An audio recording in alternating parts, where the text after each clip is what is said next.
تسنیہ، human tragedy. آپ کو معلوم ہے گوتم بدھ کیا بپتا پڑی تھی اس پر کہ شہزادہ تھا کپل وستو کا، محل میں رہتا تھا، جوان بیوی تھی، ایک بچہ بھی، بیٹا وہ بھی تھا. جوان بیوی کو اور بیٹے کو چھوڑ کر جنگلوں میں نکل گیا. کیوں؟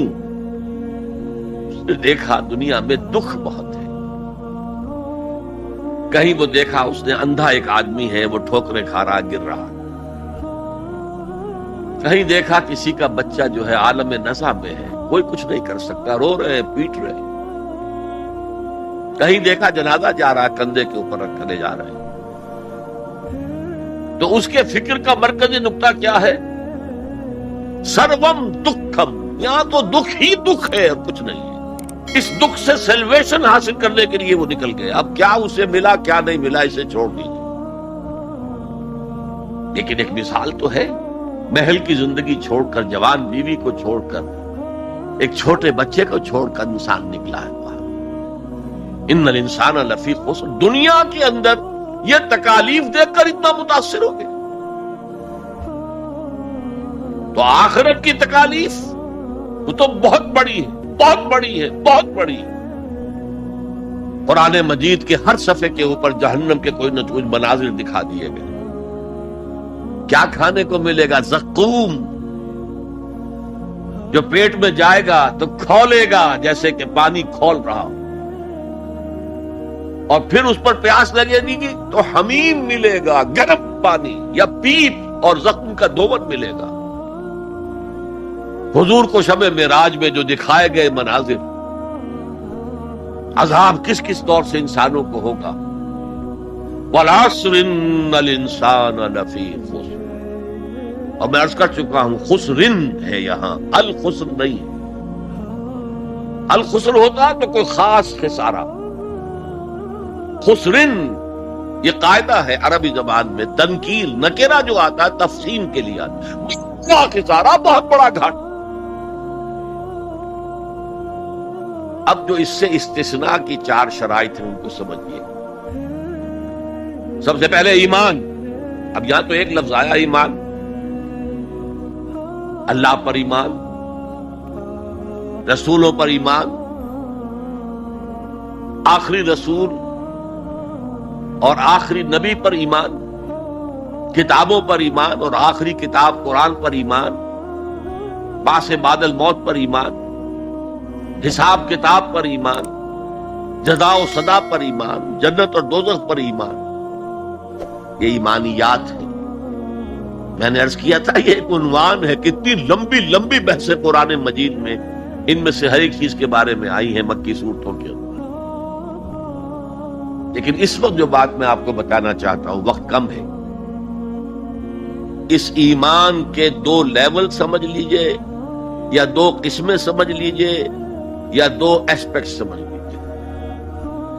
اور یہ مجھے امید ہے کہ بہت سے حضرات نے بچپن میں یاد کیا ہوگا. ایمان مجمل،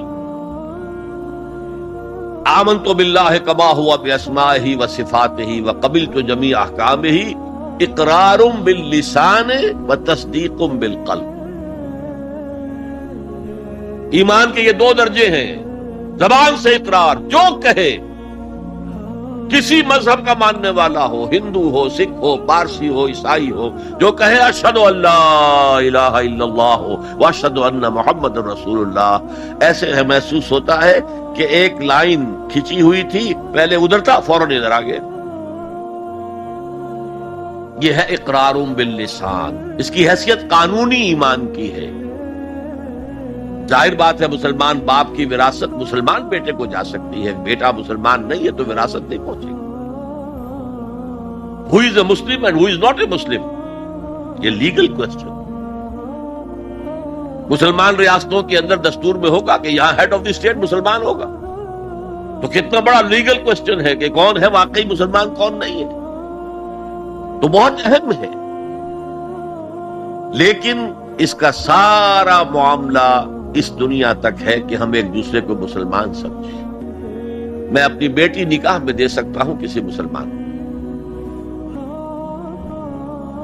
اصل ایمان کیا ہے؟ تصدیق بالقلب،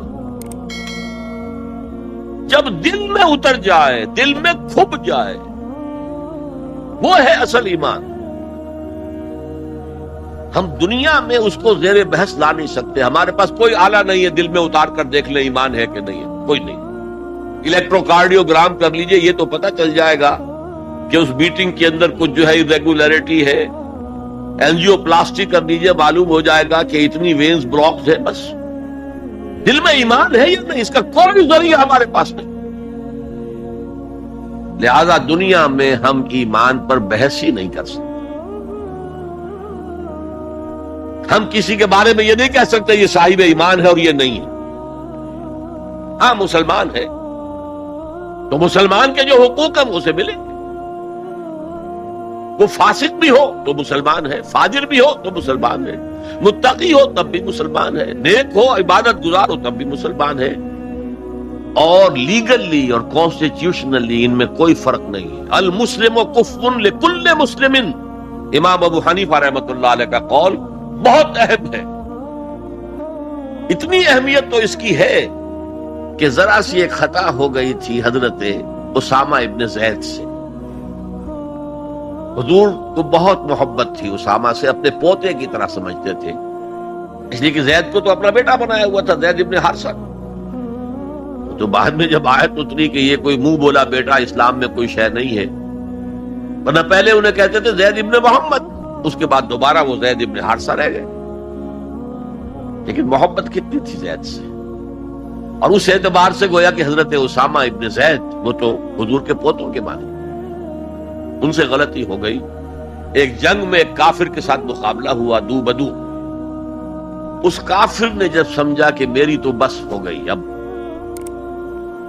میں مزید مقابلہ نہیں کر سکتا، اب میری جان اس کے ہاتھ میں ہے، اسامہ کے ہاتھ میں، انہوں نے پڑھ دیا کلمہ اشہد ان لا الہ الا اللہ واشہد ان محمد رسول۔ انہوں نے یہی سمجھا جو ہم ہوتے تو سمجھتے کہ جان بچانے کا ہیلا کر رہا ہے، لہذا گردن اڑا دی۔ کچھ دل میں اپنے خدشہ سا رہا یہ صحیح کام کیا میں نے یا نہیں، یا ہو سکتا ہے حضور کو کسی اور ذریعے سے اطلاع پہنچی ہو۔ طلب فرمایا اسامہ یہ تم نے کیا کیا؟ حضور اس نے جان بچانے کے لیے کلمہ پڑھا، آپ نے نہیں کہا کہ تم غلط کر۔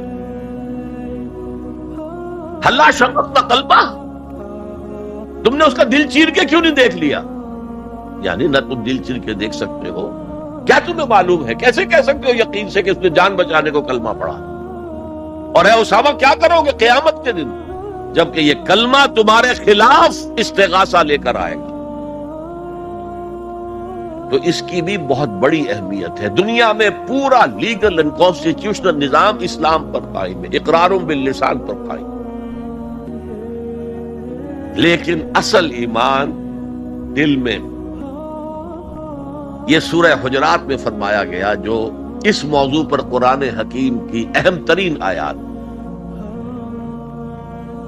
آیت نمبر 14 ہے یہ، قالت الاعراب آمنا قل لم تؤمنوا ولکن قولوا اسلم۔ اے نبی یہ بدو جو ہیں یہ کہہ رہے ہیں ہم ایمان لے آئے، دعویٰ کر رہے ہیں ایمان کا، آپ ان سے کہہ دیجئے تم ایمان ہرگز نہیں لائے ہو، یوں کہو کہ ہم مسلمان ہو گئے ہیں، ہم نے اطاعت قبول کر۔ وَلَمَّا يَدْخُلِ الْإِيمَانُ فِي قُلُوبِكُمْ، ابھی تک ایمان تمہارے دلوں میں داخل نہیں ہوا۔ اللہ تو کہہ سکتا ہے نا۔ یہ کون سے بدو تھے اصل میں جان لیجئے، اذا جاء نصر اللہ والفتح ورأیت الناس يدخلون فی دین اللہ افواجا، جب حضور کو آخری فتح حاصل ہو گئی تو اب تمام قبیلوں نے باہم مشورہ کیا اپنی اپنی جگہ پر، it's no use resisting now, اب ہم مزید جو ہے محمد کا راستہ روک نہیں سکتے صلی اللہ علیہ وسلم، چلو چلے، اور چل کر اسلام لے آئے۔ اب اس وقت جو اسلام لائے لوگ، ان کی تین حالتیں ہو سکتی تھی، ایک تو یہ کہ واقعی ایمان دیانت کے ساتھ، شعور کے ساتھ، خلوص کے ساتھ ایمان لائے تو وہ مومن ہو گئے، اور ایسا بھی ہو سکتا ہے کچھ لوگوں نے سوچا کہ اب تو ہمارا بس جو ہے نہیں چل رہا ہے، ابھی تو دبک جاؤ ذرا، پھر موقع کا انتظار کر کے کھڑے ہوں گے دوبارہ اور پھر ہم ان کو ختم کر دیں گے، جیسے کہ ہوا حضور کے انتقال کے بعد کتنے بڑے بڑے فتنے اٹھے، جھوٹے نبی کھڑے ہو گئے، مانعین زکات کھڑے ہو گئے۔ تیسرا کہ نہ تو مثبت طور پر ان کے دلوں میں ایمان تھا، نہ منفی طور پر دھوکہ دینا مقصود تھا، بس ٹھیک ہے سب جا رہے ہیں ہم بھی ایمان لے آتے ہیں، نہ ایمان نہ نفاق۔ وہ پہلے جنہوں نے دھوکہ دینے کے لیے اور ٹائم گین کرنے کے لیے اور اس لیے کہ اب ہمارا بس نہیں چل رہا ہے، پھر دیکھیں گے، پھر کھڑے ہوں گے، جو انہوں نے یہ کیا وہ منافق۔ جو صدق کے دل سے ایمان لائے وہ مومن، درمیان میں وہ جو رہ گئے وہ مسلم تو ہے، منافق بھی نہیں ہے، مومن بھی نہیں۔ اس بحث پر ایک عنوان قائم کیا ہے امام ابن تیمیہ نے، اثبات الاسلام بغیر الایمان، بغیر ایمان کے اسلام کا اثبات۔ اس لیے کہ جب قرآن یہ کہہ رہا ہے قالت الاعراب آمنا قل لم تؤمنوا ولكن قولوا اسلمنا ولما يدخل الايمان في قلوبكم، لیکن اگر تم اللہ اور اس کے رسول کی اطاعت کرتے رہے تو ہم تمہارے اعمال میں سے کچھ کمی نہیں کریں گے۔ اس کا مطلب کیا ہوا؟ منافق تو نہ ہوئے، اگر منافق ہوتے تو منافق کا تو کوئی عمل قبول نہیں، لہذا نہ مومن نہ منافق بلکہ مسلم، صرف مسلم، صرف مسلم۔ آج کے مسلمانوں کا آپ اگر جائزہ لیں، تجزیہ کریں، عظیم اکثریت 1,00,000 میں سے 99,999 اس کیٹیگری میں فال کریں گے۔ ایمان کہاں ہے؟ یقین کہاں ہے؟ ہر شخص اپنے گریبان میں جھانکے مرنے کے بعد جی اٹھنے کا یقین ہے؟ کیا یقین ہے کہ اصل زندگی آخرت کی زندگی ہے؟ وَإِنَّ الدَّارَ الْآخِرَةَ لَهِيَ الْحَيَوَانُ۔ یقین ہے؟ یقین ہے کہ یہ قرآن اللہ کا کلام ہے؟ سورہ واقعہ کی آیات، أَفَبِهَذَا الْحَدِيثِ أَنْتُمْ مُدْهِنُونَ وَتَجْعَلُونَ رِزْقَكُمْ أَنَّكُمْ تُكَذِّبُونَ۔ تم اپنے عمل سے قرآن کی تکذیب کر رہے ہو، کہتے تو ہو قرآن اللہ کا کلام ہے، ہمارا عقیدہ ہے، اللہ نے سود کو حرام کیا، تم سودی کاروبار کر رہے ہو۔ ما آمن بالقرآن من استحل محارمہ، کوئی ایمان نہیں ہے قرآن پر اس شخص کا جس نے اللہ کی حرام کردہ شے، قرآن کی حرام کردہ شے کو اپنے لیے جائز ٹھہرا لیا۔ تو یہ ایمان ہے اصل میں وہ شے جو دل میں داخل ہو جائے۔ چنانچہ یہاں تو نفی کی گئی نا اس کی، تم اپنے آپ کو مسلمان کہہ سکتے ہو، مومن نہیں کہہ سکتے۔ لیکن صحابہ کرام جو سچے اور پکے مومن تھے ان کے بارے میں کیا فرمایا؟ وَلَكِنَّ اللَّهَ حَبَّبَ إِلَيْكُمُ الْإِيمَانَ وَزَيَّنَهُ فِي قُلُوبِكُمْ، اللہ نے تمہارے نزدیک ایمان کو محبوب کر دیا ہے اور اسے تمہارے دلوں کے اندر کھبا دیا ہے، مزین کر دیا ہے، منور کر دیا ہے تمہارے دلوں کو۔ دل کا ایمان یہ ہے اصل ایمان۔ اور اصل ایمان کی تعریف کیا ہے پھر؟ دیکھیے کس قدر نیچرل سیکوینس ہے، منطقی بات ہے۔ یہ بدو کہہ رہے ہیں ہم ایمان لے آئے، نبی کہہ دیجیے تم ایمان ہرگز نہیں لائے ہو۔ ما آمن تم نہیں آیا ہے، لم تؤمنوا یہ تاکید کے لیے ہوتا ہے، بہت تاکید، ہرگز ایمان نہیں لائے۔ ولیکن قولوا اسلمنا، بلکہ کہو کہ ہم اسلام لے آئے ہیں، ہم نے اطاعت قبول کر لی۔ ولما يدخل الايمان في قلوبكم، ابھی تک ایمان تمہارے دلوں میں داخل نہیں آیا۔ وَإِن تُطِيعُوا اللَّهَ وَرَسُولَهُ لَا يَلِدْكُم مِّنْ أَعْمَالِكُمْ شَيْئًا إِنَّ اللَّهَ غَفُورٌ رَّحِيمٌ۔ اس حالت میں بھی اگر تم اللہ اور اس کے رسول کی اطاعت کرتے رہو گے تو یہ اللہ تعالیٰ چونکہ غفور اور رحیم ہے، یہ رعایت کرے گا کہ تمہارے اعمال کو تسلیم کر لے گا اور اس کے اجر سے تمہیں محروم نہیں کرے گا۔ لیکن اصل سیکوینس جو میں بتا رہا تھا، اب اس آیت کے نتیجے میں سوال پیدا ہو گیا نا، ڈیفائن ایمان۔ is iman. We want to be accepted as Mu'mins. تو بتایا جائے ایمان کیا ہے، اس کے تقاضے کیا ہے۔ کانٹیکسٹ کے اعتبار سے یہ قرآن مجید کی اہم ترین آیت ہے ایمان کو ڈیفائن کرنے کی۔ انما المؤمنون الذین آمنوا باللہ ورسولہ ثم لم یرتابوا وجاہدوا باموالہم وانفسہم فی سبیل اللہ۔ مومن تو صرف وہ ہیں جو ایمان لائے اللہ پر، اس کے رسول پر، پھر شک میں ہرگز نہیں پڑے، یقین کی کیفیت ہو گئی۔ ابھی آپ نے سورہ تکاثر سنی تھی، علم الیقین، علم الیقین، ایک تیسرا درجہ اور ہے حق الیقین۔ یقین کے بھی 3 درجے ہیں، معمولی بات نہیں ہے۔ ایک ہے حدیث میں جسے کہا گیا احسان۔ حضرت جبرائیل نے حضور سے پوچھا اخبرنی عن الاحسان، آپ نے فرمایا ان تعبد اللہ، ایک روایت میں ان تعمل للہ ہے، تیسری روایت میں ان تخشى اللہ کأنک تراہ فإن لم تکن تراہ فإنہ یراک۔ احسان یہ ہے کہ تم اللہ کی عبادت کرو یا اللہ کے لیے عمل کرو، بھاگ دوڑ کرو، یا اللہ کا خوف تمہارے دلوں میں ہو، اس طرح گویا کہ تم اللہ کو اپنی آنکھوں سے دیکھ رہے ہو۔ یہ احسان، یقین کا وہ درجہ۔ تو انما المؤمنون الذین آمنوا باللہ ورسولہ ثم لم یرتابوا، پھر انہوں نے شک ہرگز نہیں کیا، وجاہدوا باموالہم وانفسہم فی سبیل اللہ، اور پھر جہاد کیا انہوں نے اپنے مالوں کے ساتھ، اپنی جانوں کے ساتھ اللہ کی راہ۔ یہ ذرا تفصیل طلب مسئلہ ہے، جہاد سے مراد کیا ہے، کسی اور موقع پر انشاءاللہ اس پر روشنی ڈالوں گا۔ لیکن اس وقت موضوع کے اعتبار سے کیا بات تھی کہ ایمان کے 2 درجے ہیں، ایک ایمان قانونی ہے جو اقرار باللسان پر مبنی ہے، ایک ایمان حقیقی ہے جو قلبی یقین سے عبارت ہے۔ اب ایک نیا مسئلہ سامنے آتا ہے، آیا اعمال ایمان کا حصہ ہے یا ایمان پر مستزاد کوئی حقیقت ہے اعمال صالحہ؟ کیونکہ اگلی شرط کیا ہے؟ وَعَمِلُوا الصَّالِحَاتِ إِلَّا الَّذِينَ آمَنُوا وَعَمِلُوا الصَّالِحَاتِ۔ اب اس میں آپ کو شاید حیرت بھی ہوگی، ہمارے 2 سب سے بڑے امام اس میں بالکل متضاد آراء رکھتے ہیں۔ امام ابو حنیفہ کہتے ہیں عمل ایمان کا حصہ نہیں ہے، وہ ایک علیحدہ ایڈیشنل چیز، اور وہ نہ گھٹتا ہے نہ بڑھتا ہے، ایک سٹیٹ میں رہتا ہے۔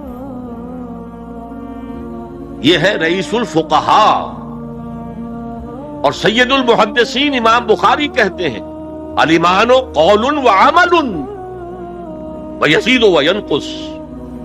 ہے نا متضاد بات؟ ایمان تو قول اور عمل کے مجموعے کا نام ہے۔ عمل صالح ایمان کے اندر انہیرنٹلی موجود ہے، اور یہ گھٹتا بھی ہے بڑھتا بھی ہے۔ اصل میں ان دونوں میں تطبیق کیا ہے یہ سمجھ لیجئے، کوئی بھی غلط نہیں کہہ رہا۔ امام ابو حنیفہ فقیہ ہیں، ان کا ذہن قانونی ہے۔ قانونی ایمان عمل سے علیحدہ ایک شے ہے۔ گناہ کبیرہ کا مرتکب بھی کافر نہیں ہوتا، عمل علیحدہ شے ہے۔ چوری کیا ہاتھ کاٹ دو لیکن وہ کافر نہیں ہو گیا۔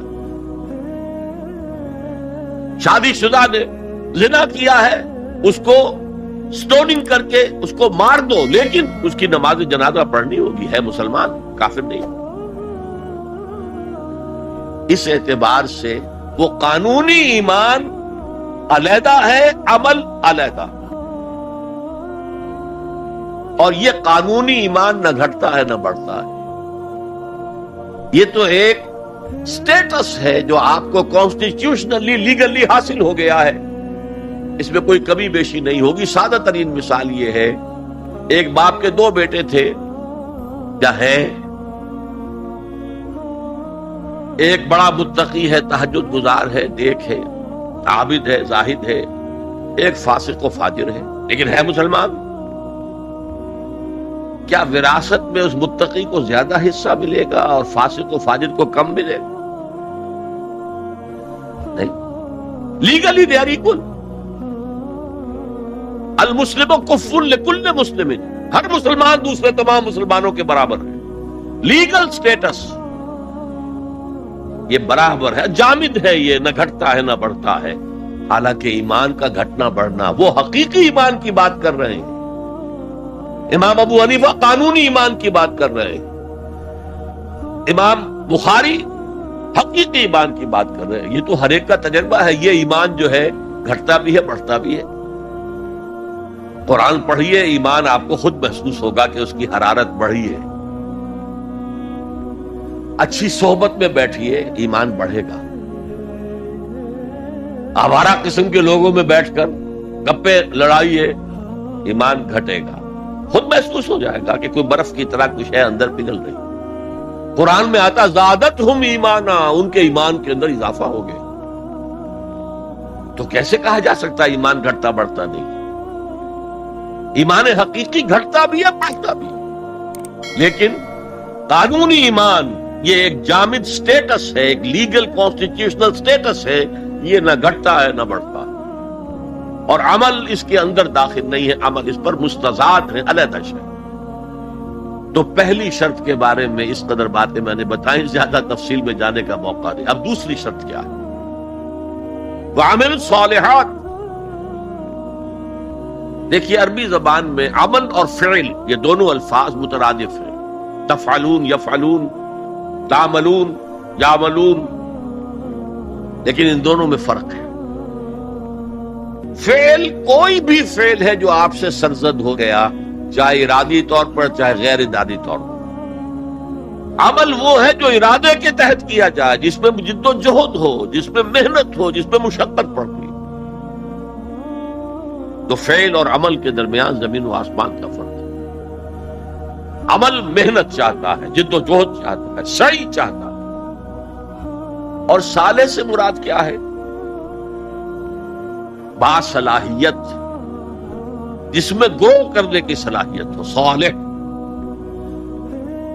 اس عمل صالح جس سے کہ انسانی شخصیت نشو و نما پائے، اس کی انٹرنل پرسنالٹی، اقبال کے اصطلاح میں اس کی خودی، اس کی انا، اس کی ایگو، اس کی روحانی شخصیت ترقی پائے، نشو و نما پائے، بلندی پر جائے، اس مقام کو حاصل کرنے کی کوشش کرے کہ جس مقام پر اللہ نے انسان کو پیدا کیا تھا. والتین والزیتون وطور سینین وہذا البلد الامین لقد خلقنا الانسان فی احسن تقویم. بہترین سطح پر پیدا کیا، مسجود ملائک بنایا، اپنا خلیفہ قرار دیا. ثم رددناہ اسفل سافلین، پھر نیچوں میں سب سے نیچے پھینک دیا. فرشتے ہم سے اونچے، جنات بھی ہم سے اونچے. جنات کہاں کہاں تک جاتے ہیں؟ میرا یہ خیال ہے کہ کم سے کم سولر سسٹم تک تو جنات کی رسائی ہے. آگے ہے یا نہیں میں نہیں کہہ سکتا. لیکن یہ انسان اب محنت کرے گا. نیچے اگر پھینک دیا گیا تھا الا الذین آمنوا وعملوا الصالحات، جو ایمان لائیں گے اور نیک عمل کریں گے وہ پھر ریگین کر لیں گے اپنے اس مقام کو جس مقام پر انہیں اصلاً پیدا کیا گیا. اور جو لوگ اس مقام کو حاصل نہیں کر سکتے ان کے بارے میں قرآن کہتا ہے اولئک کالانعام، سورہ اعراف میں، یہ چوپایوں کے مانند ہیں، حیوانات ہیں. بل ہم اضل، بلکہ ان سے بھی گئے گزرے. کیوں؟ حیوان کو جس سطح پر پیدا کیا گیا اس پر اپنی زندگی گزار رہا ہے. اس سے اوپر کی کوئی صلاحیت دی ہی نہیں گئی. انسان کو لقد خلقنا الانسان فی احسن تقویم، اگر انسان حیوان کی سطح پر گر جائے جیسے کہ آج گر چکا ہے تو وہ حیوانات سے بدتر. اولئک کالانعام بل ہم اضل لہم قلوب لا یفقہون بہا لہم اعین لا یبصرون بہا لہم آذان لا یسمعون بہا، ان کا دل ہے اس سے غور نہیں کرتے، آنکھیں ہیں ان سے دیکھتے نہیں ہیں، کان ہیں ان سے سنتے نہیں ہیں۔ کیا ابو جہل آنکھ سے نہیں دیکھتا تھا؟ کیا ابو جہل کان سے نہیں سنتا تھا؟ یہ وہ انر شخصیت ہے آپ کی، وہ روحانی شخصیت ہے آپ کی، جو دیکھتی ہے بغیر ان آنکھوں کے، جو سنتی ہے بغیر ان کانوں کے، جو غور و فکر کرتی ہے اس عقل سے نہیں بلکہ اس قلب سے۔ تو اللہ نے تو سب کچھ دیا تھا، ہر ایک میں وہ روح پھونکی ہوئی ہے، لیکن یہ لوگ اپنی اس روح سے بیگانہ ہو گئے ہیں، بھول گئے ہیں کہ ہمارے اندر کوئی ڈیوائن ایلیمنٹ بھی ہے۔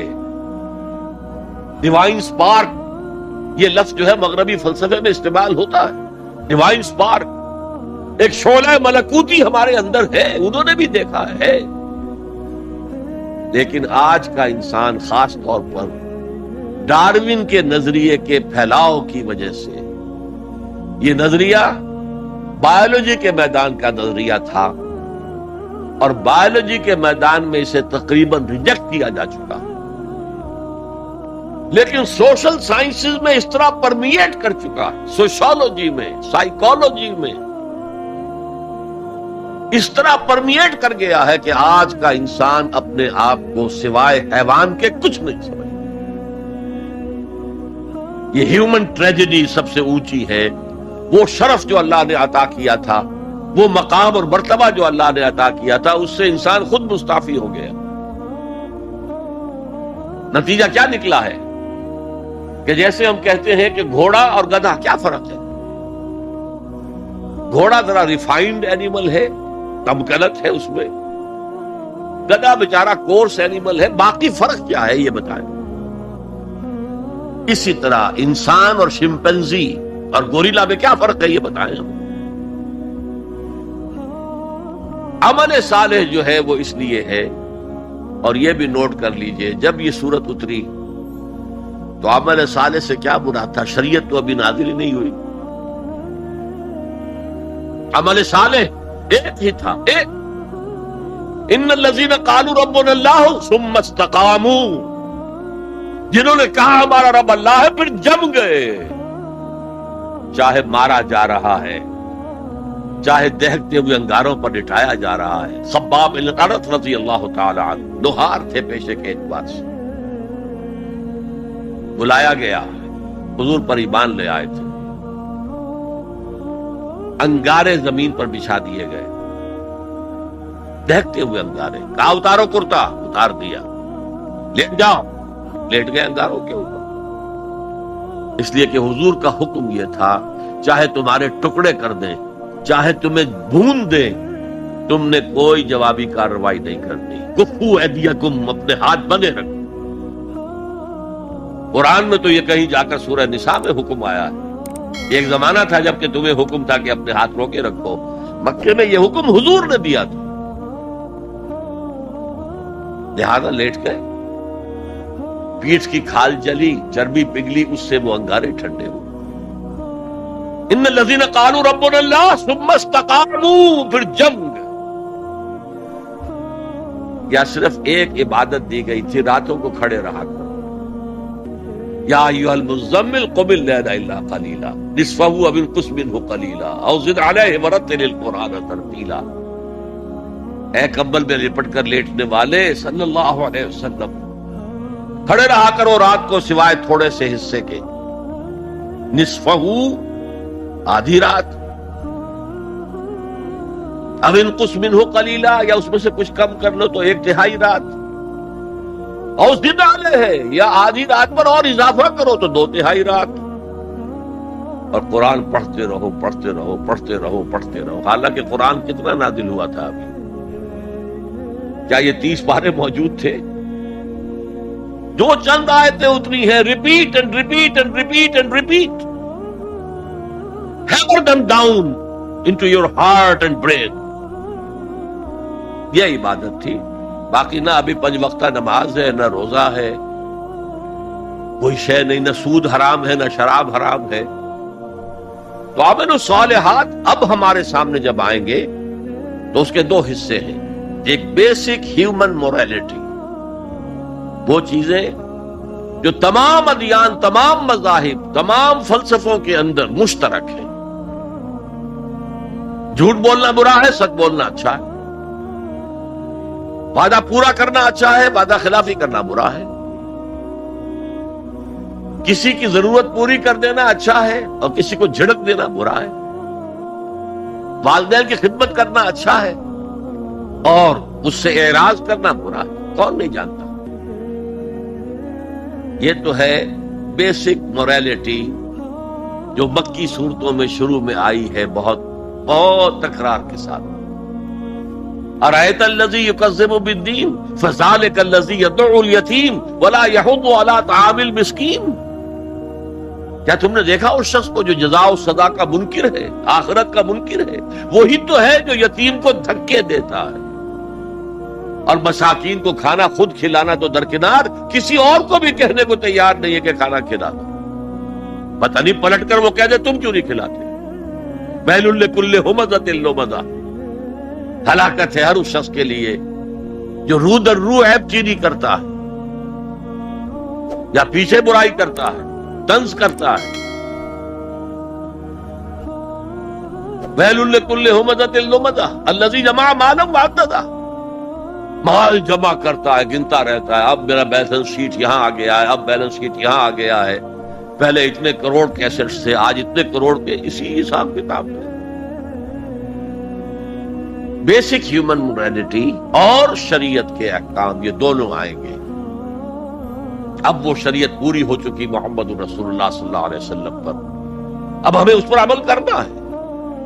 اور یہ کوئی بوجھ نہیں ہے، یہ ہماری شخصیت کی نشو و نما کے لیے.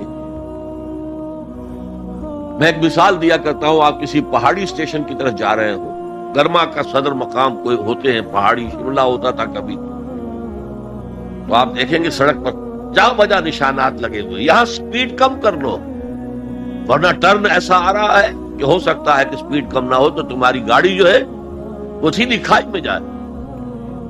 تو یہ جو کوشنز ہیں یہ اس کی بھلائی کے لیے ہے. آدمی کہے خامخواہ ہمارے اوپر پابندی لگا رکھی ہے، یہ نہیں، تمہاری بھلائی کے لیے. شریعت تمہاری بھلائی کے لیے، تمہاری شخصیت کے صحیح نشو و نما کے لیے، تاکہ تم اس مقام پر پہنچ جاؤ جس مقام پر کہ اللہ تعالیٰ نے تمہیں پیدا کیا تھا.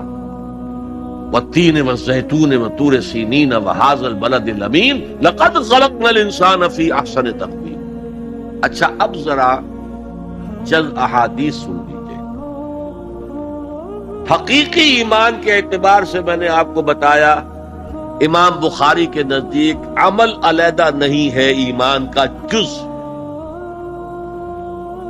اور بے شمار احادیث اس پر دلالت کرتی ہیں. حضور فرماتے ہیں صلی اللہ علیہ وسلم واللہ لا یؤمنو واللہ لا یؤمنو واللہ لا یؤمنو. خدا کی قسم فلاں شخص مومن نہیں ہے، خدا کی قسم وہ مومن نہیں ہے، خدا کی قسم وہ مومن نہیں.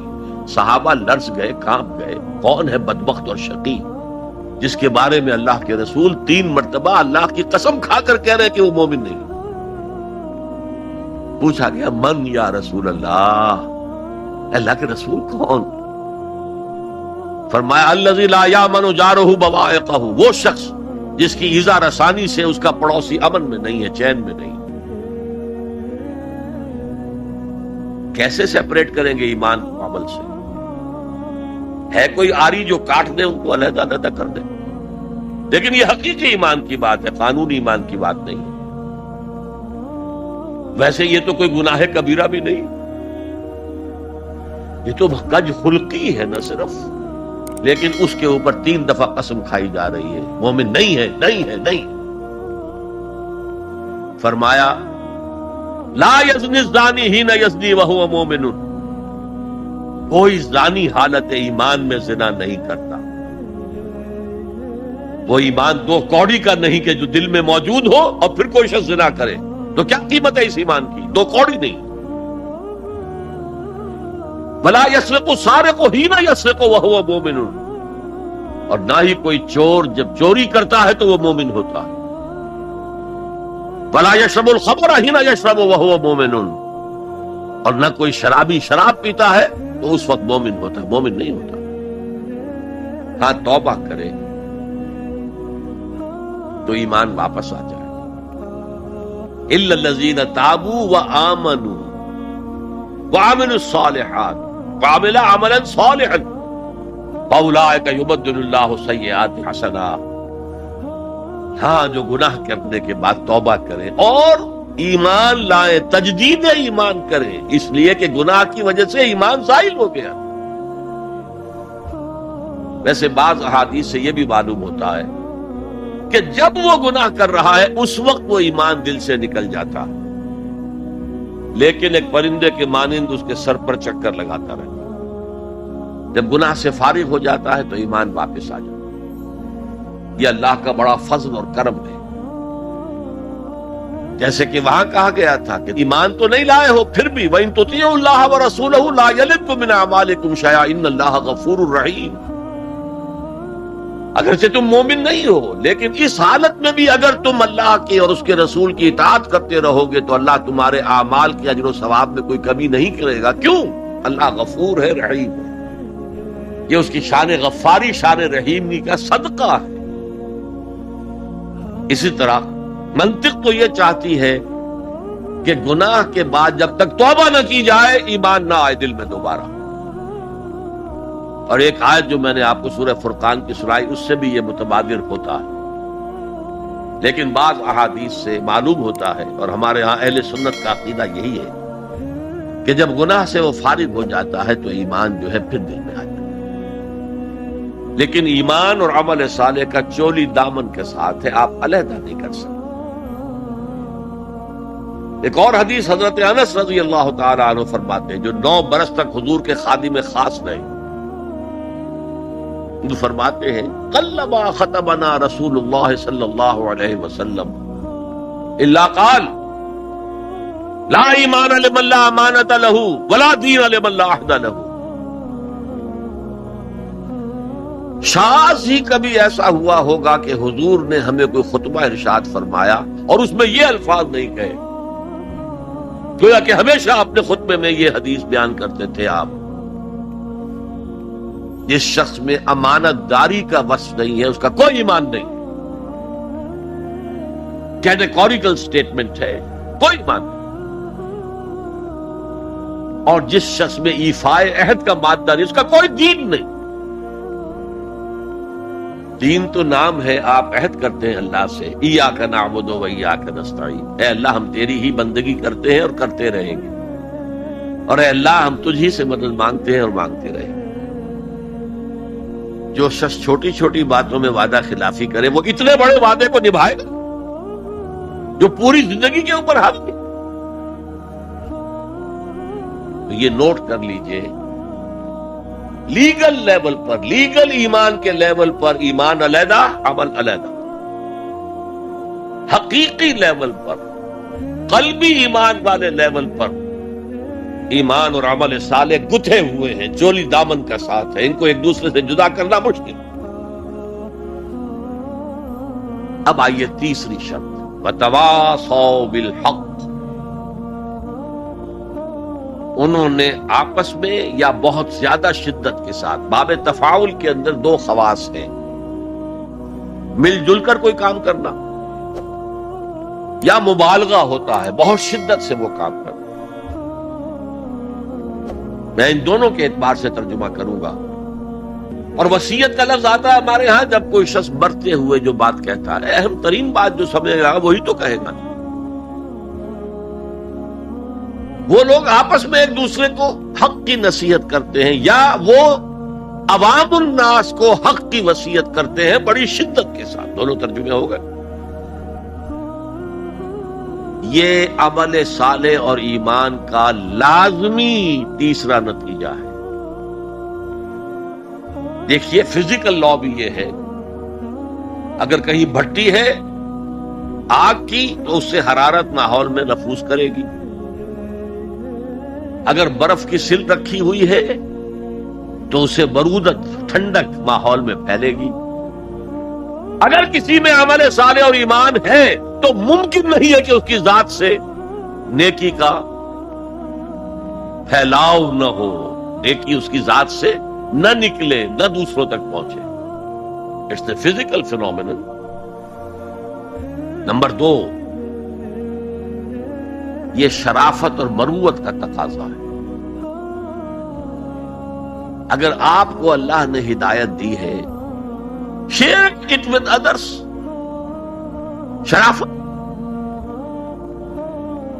مروت۔ حضور نے فرمایا لا یؤمن احدکم حتی یحب لاخیہ ما یحب لنفسہ۔ تم میں سے کوئی شخص مومن نہیں ہو سکتا جب تک کہ وہ اپنے بھائی کے لیے بھی وہی بات پسند نہ کرے جو اپنے لیے پسند کرے۔ اگر تم اسلام لے آئے ہو، ایمان لائے ہو، نیک عمل کر لیے، بھائی اپنے بھائیوں تک پہنچاؤ جن سے تمہیں محبت ہے، جن کے ساتھ خلوص ہے، جن کے ساتھ اخلاص ہے۔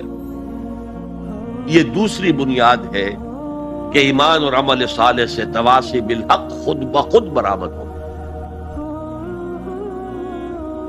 اور ایک تیسری بات ہے حمیت، غیرت۔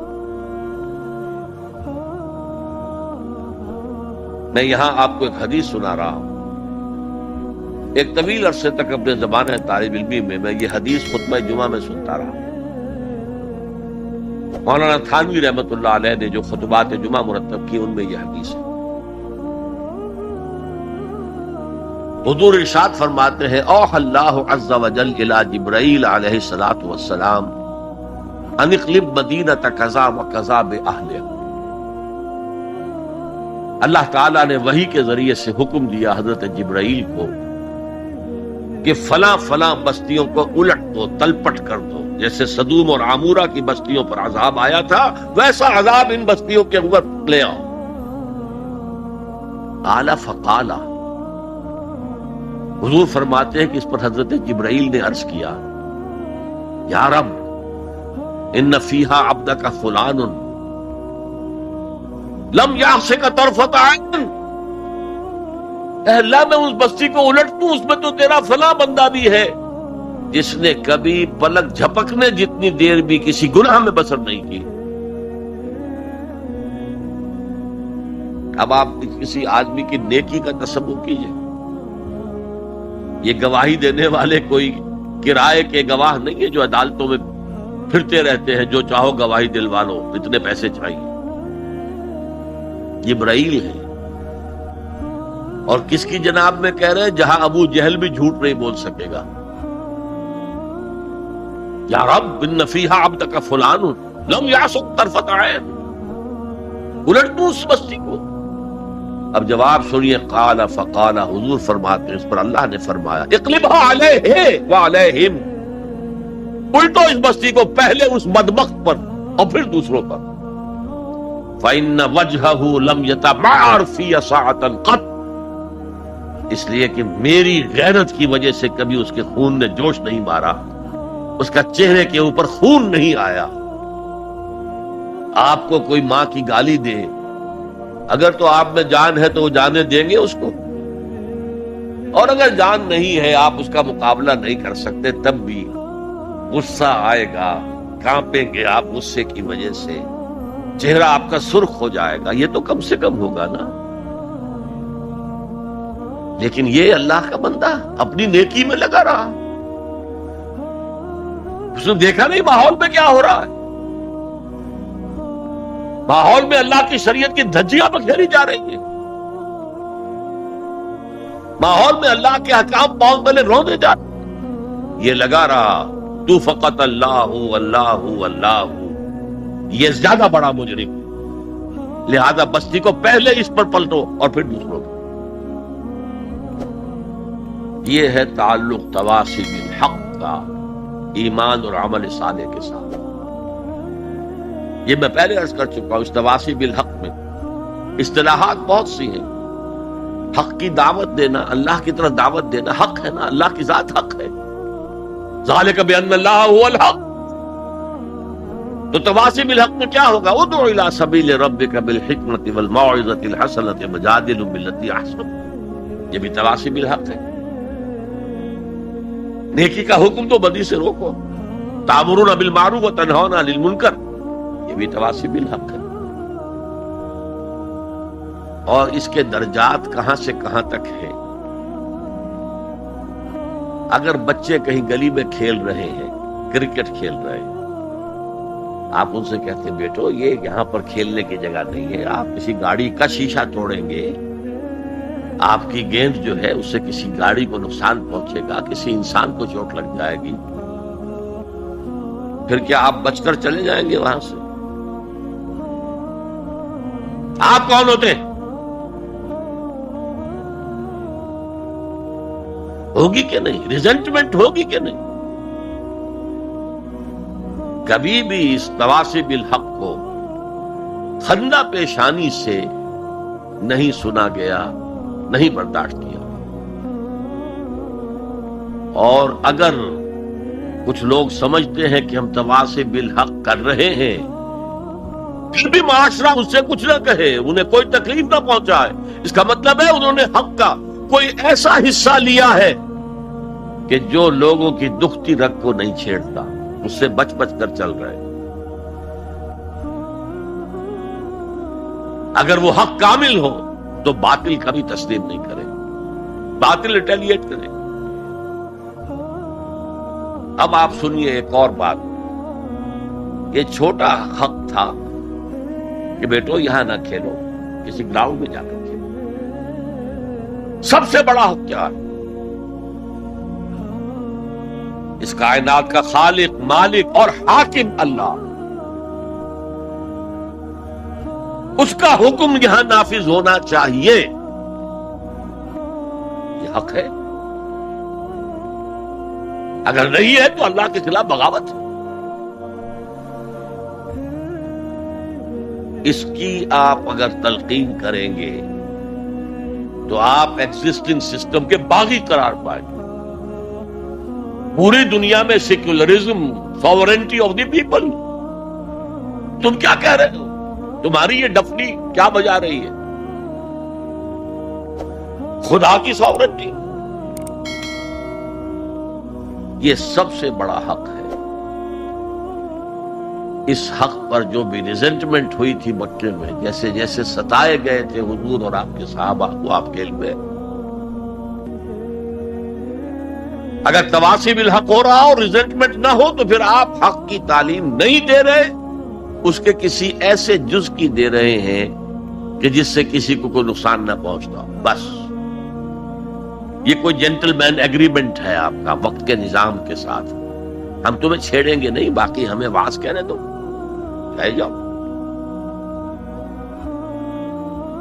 اسی لیے فرمایا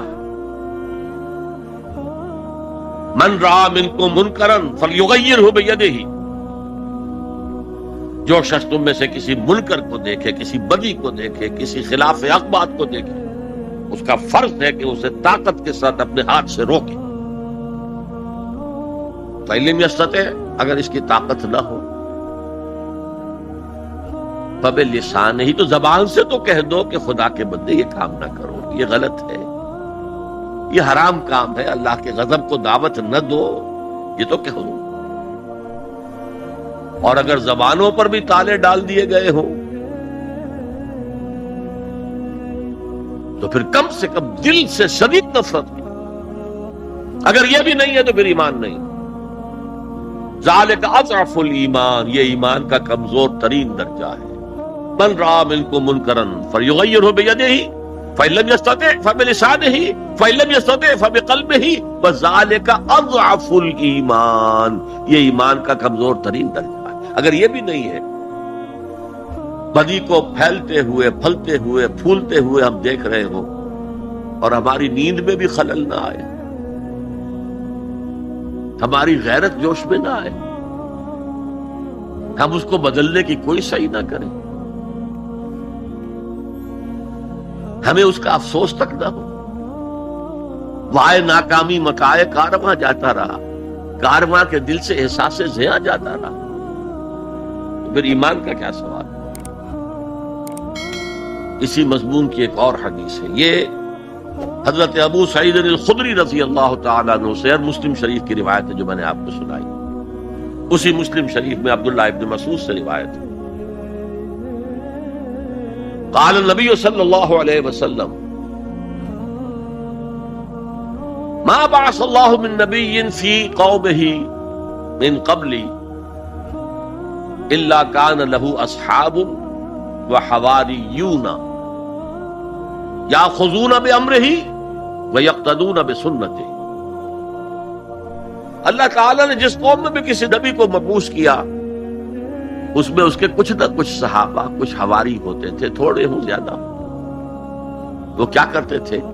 اپنے نبی کی سنت کو مضبوطی سے پکڑ لیتے تھے اور ان کے حکم کی پیروی کرتے تھے۔ ثم انہا تخلف من بعدہم خلوف، پھر ہمیشہ ایسا ہوتا رہا کہ ان کے بعد ایسے ناخلف پیدا ہو گئے، یقولون ما لا یفعلون ویفعلون ما لا یؤمرون، جو کہتے تھے جو کرتے نہیں تھے، اور کرتے وہ تھے جس کا حکم ہی نہیں دیا گیا۔ میلاد النبی کے جلوس نکل رہے، اللہ کے رسول نے حکم دیا تھا؟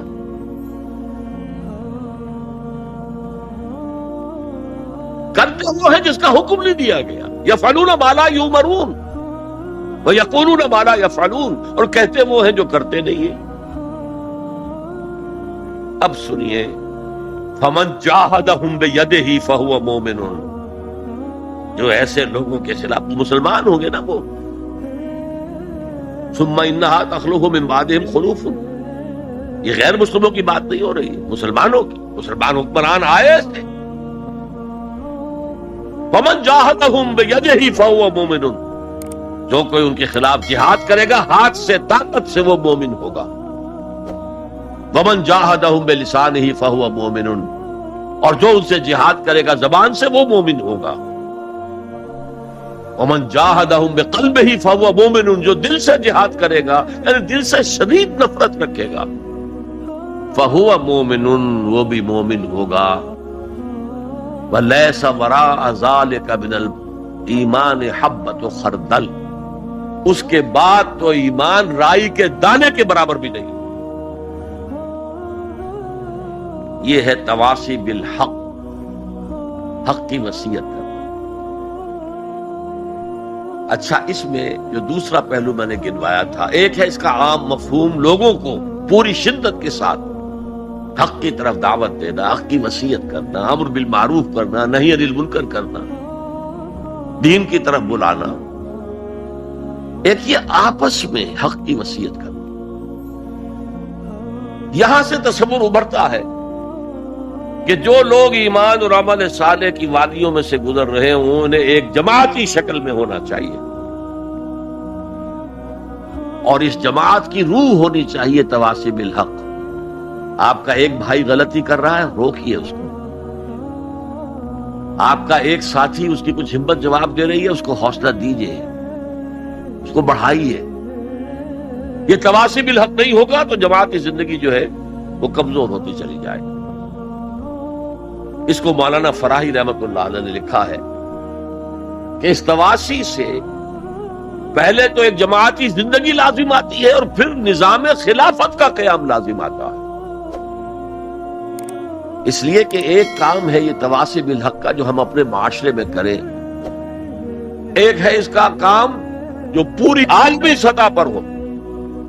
یہ عالمی سطح پر کون کرے گا؟ جب خلافت کا نظام قائم ہوگا تب وہ عالمی سطح پر ہو۔ تو وجوب قیام خلافت، یہ مولانا فراہی نے اپنی تفسیر سورۃ العصر کے اندر بیان کیا۔ یہ تواصی کے لفظ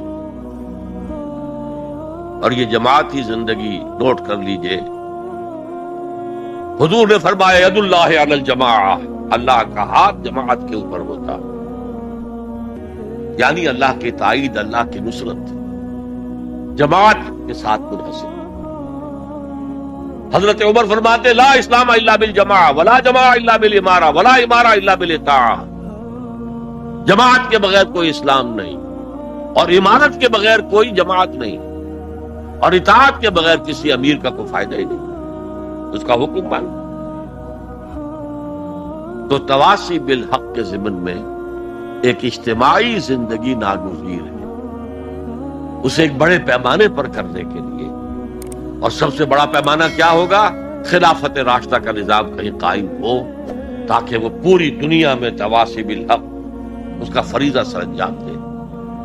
اس لیے کہ حضور کی بعثت جو ہے وہ صرف اہل عرب کی طرف نہیں تھی، وما ارسلناک الا کافۃ للناس بشیرا ونذیرا، اے محمد ہم نے نہیں بھیجا ہے آپ کو مگر تمام انسانوں کے لیے بشیر اور نذیر بنا کر۔ اب آئیے تواسی بالصبر۔ اگر آپ کو ہماری ویڈیو اچھی لگی ہو تو ہمارے چینل کو سبسکرائب ضرور کریں۔ ڈاکٹر اسرار احمد رحمۃ اللہ علیہ کی وفات کے لیے سورہ فاتحہ پڑھ کر کامنٹ میں آمین لکھیں۔ شکریہ۔